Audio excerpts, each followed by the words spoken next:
एक युवा जब फौज में भर्ती होता है तब वो ये तो जानता है कि मौत कभी भी दस्तक दे सकती है, मगर मौत के बाद उसकी खोपड़ी, उसका कपाल लंदन के एक म्यूजियम में नुमाइश का सामान बन जाएगा। उसका कपाल एक म्यूजियम में सिगार बॉक्स के तौर पर इस्तेमाल किया जाएगा। फिर म्यूजियम से वो कपाल एक पब पहुंच जाएगा, शराबियों की सिगरेटों और सिगारों को बुझाने के काम आएगा। किसी सैनिक का इससे बड़ा अपमान और भला क्या हो सकता है? मगर यह अपमान हुआ है एक शहीद का, आजादी की लड़ाई के एक वीर योद्धा का, जिसे पहले तोप से उड़ाया गया, फिर उसके सर की चमड़ी उधेड़ी गई और फिर उसके कपाल को जंग की ट्रॉफी बना दिया गया। आज आजादी की लड़ाई के एक शहीद का सिर पिछले 165 साल से वतन वापसी के इंतजार में। एक ऐसा शहीद जिसकी शहादत को न सही पहचान मिली और न ही सम्मान। ये दर्दनाक कहानी है 1857 के विद्रोह के एक वीर सेना नायक आलम बेग। कहानी का जन्म होता है सन 1857 में, जब पूरे भारत में क्रांति की एक लहर दौड़ रही थी। तब आलम बेग और उनके साथियों की टुकड़ी भी इस क्रांति में उतर पड़ी। टुकड़ी का नेतृत्व बेग ही कर रहे थे। बेग तब अंग्रेजी फौज की 46वीं रेजिमेंट बंगाल नॉर्थ इन्फेंट्री में बतौर हवलदार तैनात थे। आलमबाग की तैनाती उस वक्त मियामीर में थी, जो अब पाकिस्तान में आता है। दरअसल अंग्रेज कर क्या रहे थे? ये जो बंदूक का कारतूस होता है उस पर जानवरों की चर्बी लगा रहे थे, और यही बेग और उनके साथियों के धार्मिक विश्वास के खिलाफ था। अंग्रेजों की बुरी नीयत को भांपते हुए उन्होंने 1857 में अंग्रेजी हुकूमत के खिलाफ बगावत कर दी। आलम बेग के साथ उनकी रेजिमेंट के करीब 500 से ज्यादा सैनिक थे, जिन्होंने विद्रोह का बिगुल फूका।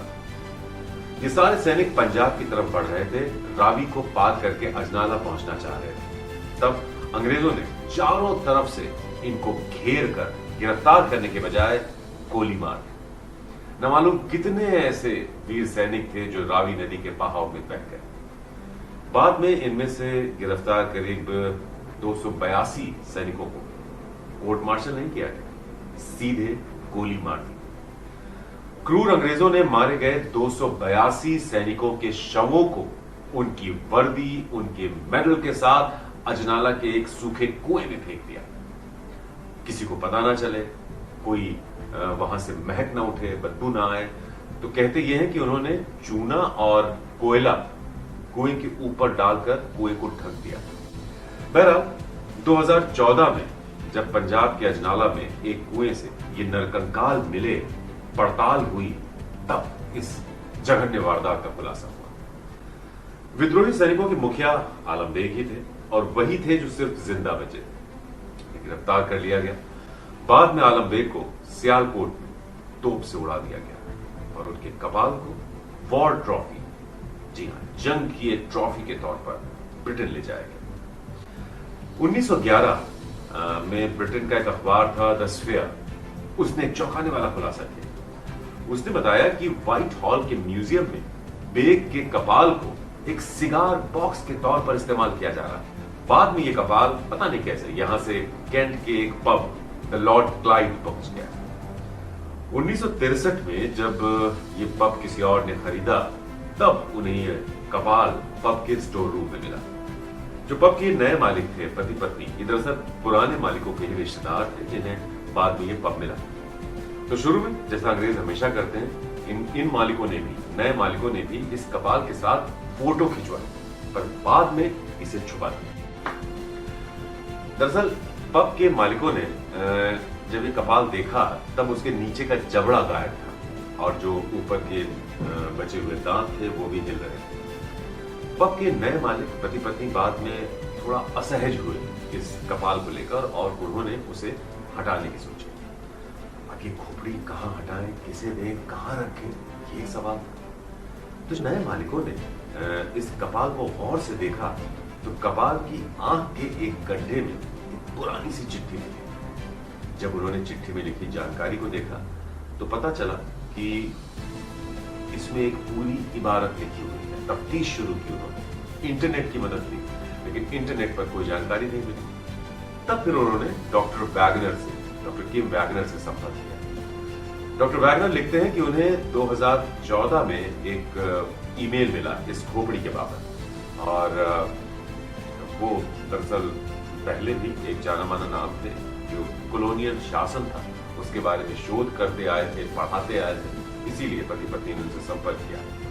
तो डॉक्टर वैगनर ने इस खोपड़ी को हासिल करने के बाद इस पर गहरी रिसर्च की और फिर एक किताब भी लिखी। साथ ही साथ डॉक्टर वैगनर ने ये सिर आलम बेग का ही है, इसकी जांच कराने की ठानी। तो वैगनर ने लंदन के नेशनल हिस्ट्री म्यूजियम के डॉक्टर हेदर बॉनी से संपर्क किया।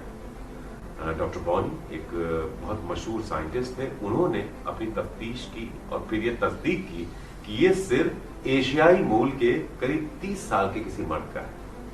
जांच में यह भी पता चला कि ये शख्स करीब 5 फुट 7.5 इंच लंबा था, स्वस्थ था।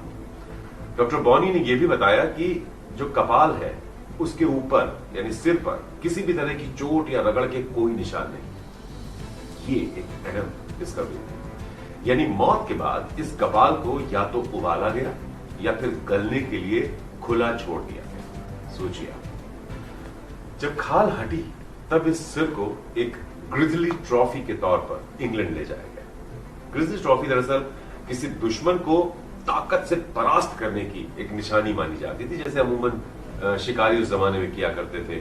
जानवरों को जाते थे उनके परिवेश में, यानी जंगल में जाकर मारते थे और उसके बाद उनकी खाल को और उनकी खोपड़ी को अपने घरों में सजा लिया करते थे। ये उनकी वीरता की निशानी हुआ करता था। ठीक ऐसा ही आलम बेग की खोपड़ी के साथ किया गया। उन्हें तोप से उड़ाया गया, उनके सिर को या तो उबाला गया या खुला छोड़ दिया गया और फिर उनके कपाल को इंग्लैंड लाया गया एक जंग की ट्रॉफी के तौर पर। अब ये सोचिए कि कपाल किसका है ये पता ही ना चलता अगर कपाल में वो चिट्ठी न मिलती। और वो चिट्ठी मिली उस कपाल की आंख के गड्ढे से। तो जो आंख में ये चिट्ठी थी, ये अनगली सी चिट्ठी थी, उसी से बाद में ये क्लियर हुआ कि ये सिर आलम बेग का है। चिट्ठी में लिखा था कि बेग 1857 के विद्रोह में एक प्रमुख लीडर थे और चिट्ठी की जो लैंग्वेज थी, भाषा थी, उससे साफ था कि लिखने वाला आलम बेग से किस कदर नफरत करता था। चिट्ठी में बेग पर एक स्कॉटिश मिशनरी परिवार को मारने का भी आरोप लगाया गया। बाद में जब डॉक्टर वैगनर ने अपनी जांच आगे बढ़ाई तो पंजाब यूनिवर्सिटी के प्रोफेसर डॉक्टर जे.एस. सहरावत से संपर्क किया। प्रोफेसर सहरावत पंजाब विश्वविद्यालय में एंथ्रोपोलॉजी विभाग के प्रोफेसर थे। ये डॉक्टर सहरावत ही वो शख्स हैं जो 2014 में जब पंजाब में अजनाला में 282 नरकंकाल मिले थे तो उन्होंने ही रिसर्च शुरू की थी इस पर। फिर ये research America, Germany, Canada, Hungary और भारत के कई इंस्टीट्यूट्स ने मिलकर अंजाम दी। इस रिसर्च में जो ऐतिहासिक साक्ष्य थे और जो वैज्ञानिक साक्ष्य थे, यानी साइंटिफिक एविडेंसेस और हिस्टोरिकल एविडेंसेस, इन दोनों को बहुत ही आधुनिक तरीके से इनका मिलान किया गया। बाद में इस संयुक्त रिसर्च में यह दावा किया गया कि ये 282 नरकंकाल आलम बेग की रेजिमेंट के ही सिपाहियों के थे। अकेले इनमें सिर्फ आलम बेग ही जिंदा बचे थे, जिन्हें जैसा हमने आपको बताया तोप से उड़ाया गया और बस यहीं से शुरू हुई एक शहीद के कपाल की नुमाइश। मौजूदा समय में यह कपाल डॉक्टर वैगनर के पास ही है और इसे वो ससम्मान दफनाना चाहते हैं। डॉक्टर वैगनर खुद भी बेग के कपाल को वापस भारत भेजने की पैरवी कर रहे हैं। डॉक्टर वैगनर चाहते हैं कि यह कपाल भारत पाकिस्तान की सीमा पर कहीं दफनाया जाए। अब प्रोफेसर सहरावत ने भी डॉक्टर वैगनर को चिट्ठी लिखकर इस खोपड़ी को वापस भारत भेजने की उनसे गुजारिश की। अब आप ये सोचिए कि आजादी के एक नायक के साथ ऐसा अमानवीय सलूक करने वाले आज मानवाधिकारों के पैरोकार बने हुए हैं। तोप से उड़ाना, फिर सिर की खाल उधेड़ कर उसे ग्रिजली ट्रॉफी बना देना कितना जघन्य अपराध है। खुद को सभ्य समाज कहलाने वाला ब्रिटेन क्या ऐसी असभ्य और अमानवीय हरकतों पर माफी मांगेगा? आखिर कब नसीब होगा आजादी के एक नायक को सम्मान के साथ अंतिम संस्कार, एक शहीद का वो हक जो उसका आखिरी हक भी है और इस देश के वीरों की वीरता के सम्मान का सवाल भी। सोचिए, अपनी सीरीज में हम कुछ ऐसे ही औपनिवेशिक अपराधों यानी कॉलोनियल क्राइम्स का जिक्र करेंगे और फिर आप तय कीजिएगा कि खुद को तथाकथित सभ्य समाज कहलाने वाले ये लोग वाकई सभ्य थे या नृशंस, हिंसक, लालची और बेदिल थे? सभ्य ये ताकतें थी या फिर इनका शिकार रहे वो देश या वो लोग जो अपनी सभ्यता, अपने विश्वास, अपनी संस्कृति और अपने संसाधनों के साथ अपनी सुंदर सी दुनिया में खुश थे? वो लोग जिन्होंने कभी किसी दूसरे का हक छीनने की नहीं सोची। क्या यही इनकी गलती थी?